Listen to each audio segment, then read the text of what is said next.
नमस्कार, स्वागत आहे तुमचे Vanita's recipe Marathi kitchen queen मध्ये। आज आपण बनवणार आहे तिरंगी साखर भात। त्या अगोदर चॅनलला नवीन असाल तर लाईक शेअर सबस्क्राइब करा आणि बेल आयकॉनचे बटन दाबा। चला तर मग साहित्य काय काय लागते पाहूया। 3 वाटी भात शिजलेला, 2 वाटी साखर, थोडेसे काजू बदामाचे काप, 1 चमचा वेलची पूड, 2 चमचे तूप आणि रंग केसरी आणि हिरवा, 1 चमचा तूप गरम करून घेऊया। त्यामध्ये काजू आणि बदाम भाजून घ्यायचे आहेत।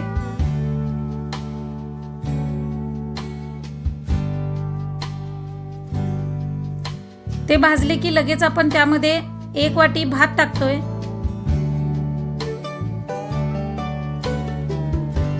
आणि तो पण परतून घ्यायचा आहे। परतून घ्यायचे आहे व्यवस्थित। आणि आता त्यामध्ये साखर टाकतोय थोडीशी,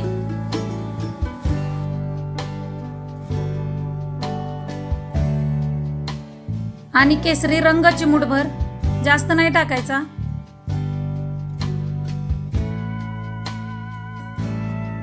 आणि साखरेला आता पाणी सुटणार आहे, त्यामध्येच हा भात परतून घ्यायचा आहे आणि 1 मिनिटभर फक्त परतत राहायचं आहे असं।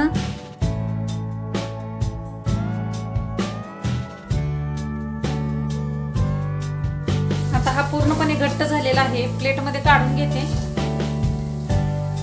आता थोडेसे तूप परत गरम करून घेतोय आपण आणि त्यामध्ये काजू बदामाचे काप भाजून घ्यायचे आहेत।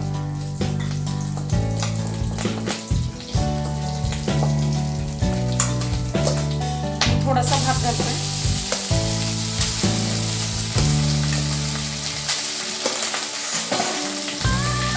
आणि साखर थोडीशी, ते परतून घ्यायचं व्यवस्थित। साखरेचं पाणी आटोपर्यंत हा पण भात परतून घ्यायचा आहे।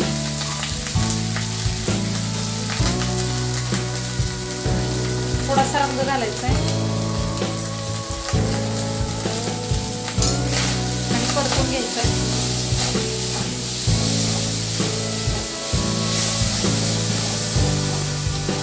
आता याला साखरेचे पाणी सुटेल बघा। साखरेचे पाणी पूर्ण आटलेले आहे, प्लेटमध्ये काढून घेते।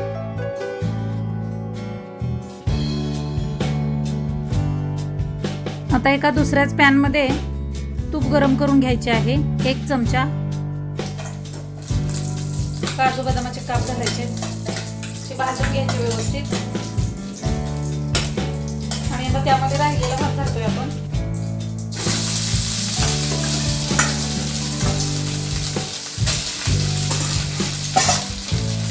आणि तो पण परतून घ्यायचा आहे। त्यामध्ये उरलेली साखर,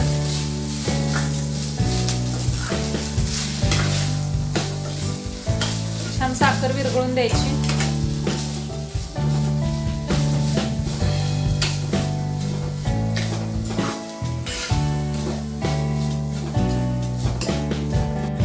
साखरेचे पाणी पूर्ण आटलेले आहे, घट्टसर हा भात तयार झालेला आहे। प्लेटमध्ये काढून घेते। आता एक बाउल घेतलेला आहे मी, त्याला तूप लावून घेणार आहे। तुम्हाला पाहिजे त्या आकाराचा तुम्ही बाउल घेऊ शकता।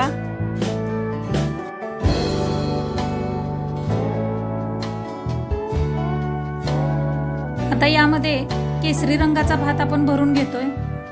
प्रेस करून भरायचा आहे, गरम आहे तोपर्यंतच ही प्रोसेस करायची। त्यानंतर पांढरी लेयर भाताची सर्व बाजूंनी समान प्रेस करून घ्यायचे आणि त्यानंतर हिरवी,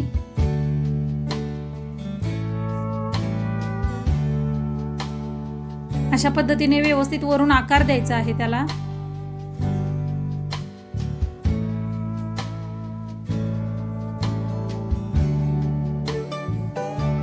आता हे तयार झालेले आहे।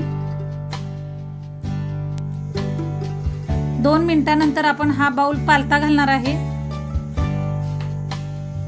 आणि काढून घेणार आहे। आकार किती छान आलेला आहे बघा। तयार झालेला आहे साखर भात। तिरंगी साखर भात कसा वाटला हे नक्की कमेंट करून कळवा आणि बघत रहा Vanita's recipe Marathi kitchen queen. चला तर मग पुन्हा भेटूया अशीच एक नवीन रेसिपी घेऊन। तोपर्यंत स्वतःची काळजी घ्या। थँक्यू।